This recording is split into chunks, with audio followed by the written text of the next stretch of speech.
আসসালামু আলাইকুম। আমরা চলে এসেছি, এই যে দেখছেন আমাদের সামনে নুর ইসলাম, হানিফা মামা, তার হইতেছে গিয়ে এলো কায়েম ভাই। এরা সবাই খুব সুন্দর একটা বন্ধুত্বের মাঝে চলে। মিলো মিলো আরো মিলো আরো মিলো। তোমার কি অবস্থা? হ্যাঁ ভালোই।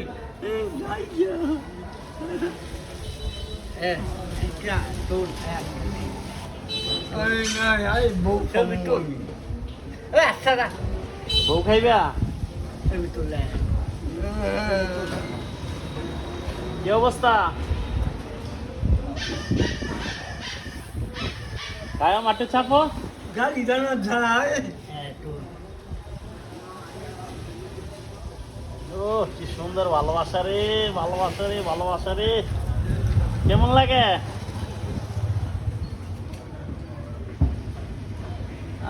মাথাটা বানাই দাও। ছবিটা তোর